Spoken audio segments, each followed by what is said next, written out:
J'ai cofondé BioAlliance effectivement avec Gilles Avenard en 97 et l'objectif était dans le nom même de BioAlliance de faire des alliances pour la recherche. Ça c'était le nom, c'est-à-dire ne pas avoir de recherche propre mais avoir une recherche fondamentale avec des liens académiques. On avait une expérience du médicament, une envie de créer, une envie de se développer, une envie de faire. Et de dynamiser en fait, et puis également d'avoir quelque chose qui soit serein à terme au point de vue économique. Donc un objectif assez sain d'industrie. Aujourd'hui, BioAlliance, c'est 62 salariés.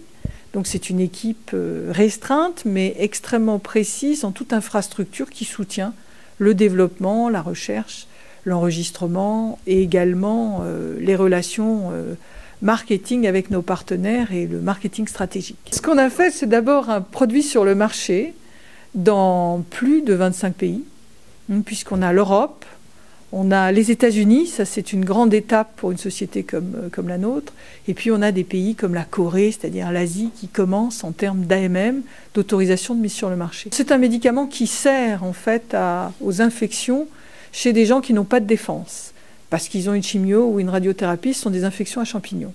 Donc il est ciblé sur la bouche, et c'est un système d'adhésion à la muqueuse, et il libère lentement un antifongique contre les champignons, qui va finalement protéger la bouche qui est extrêmement agressée, et va empêcher les champignons de se développer. Alors il s'appelle Loramic en Europe et il s'appelle Oravig aux États-Unis.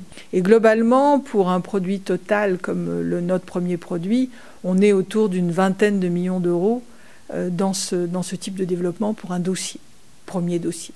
Ensuite, pour les États-Unis, on est capable parfois d'en faire un peu plus, bien sûr, mais ça vous donne un ordre de grandeur. Mais alors, 20 millions d'euros, vous êtes quelque chose qui peut encore être financé par le capital risque. Absolument.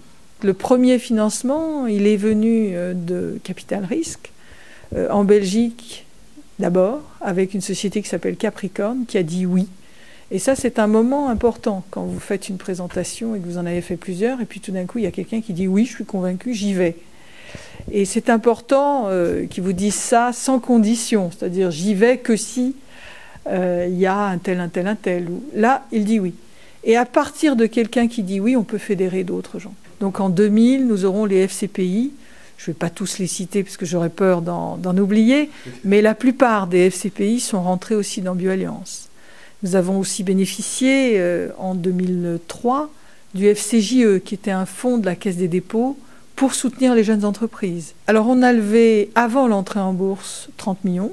Notre entrée en bourse s'est faite fin 2005. Et nous avons levé à nouveau 30 millions. Et puis nous avons levé 40 millions en 2007, toujours en placement privé. Nous avons considéré que la bourse était pour nous le moyen de nous développer, et c'était un élément finalement d'appel dans ce domaine-là pour pouvoir se développer.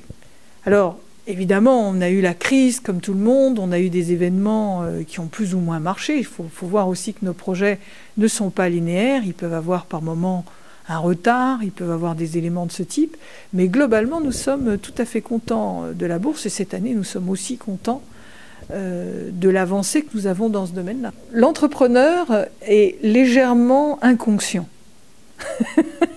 Je crois que c'est très important de garder ce que j'appelle une certaine naïveté. C'est-à-dire il faut partir avec la foi qui dit on va trouver puisque notre projet est bon.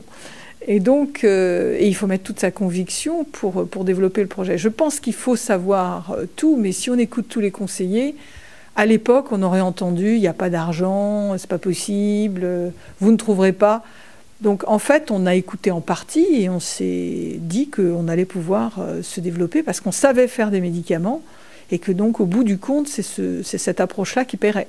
Et je crois qu'on a un début de socle de revenus qui peuvent arriver par nos partenariats, de revenus récurrents.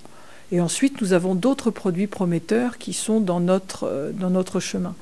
Pour avoir cette accélération, il faut aussi qu'on puisse trouver, à un moment donné, non pas un blockbuster, mais un produit qui puisse nous entraîner plus loin. Et c'est ce qu'on cherche dans notre portefeuille aujourd'hui. Quel est le produit qui va pouvoir nous amener plus loin ? Les sociétés comme Amgen ou Genentech ont parfois misé sur un premier produit, pas sur 20. Donc c'est ce type de de charnière qui est important aujourd'hui pour Bioalliance pour accélérer son développement. Le groupe pharma va intégrer tous les échecs, il va intégrer le coût de sa recherche et développement, il va intégrer un certain nombre de facteurs que la start-up finalement a l'obligation de réussite. Une société ne se crée pas avec un seul produit.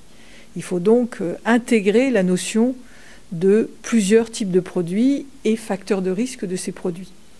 Et aussi intégrer qu'est-ce qui reste si ce produit ne réussit pas sa phase 3.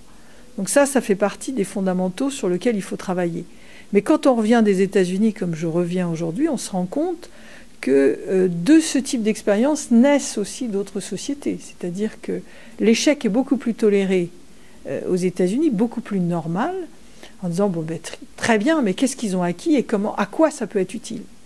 Et donc c'est cet ensemble-là qui aujourd'hui manque, c'est-à-dire aussi bien des boîtes qui ont réussi et des sociétés qui ont eu un échec, pour faire ce tissu industriel et pour faire une filière de financement, pour que demain, nous ayons des médicaments qui sortent et qui soient innovants dans ce pays.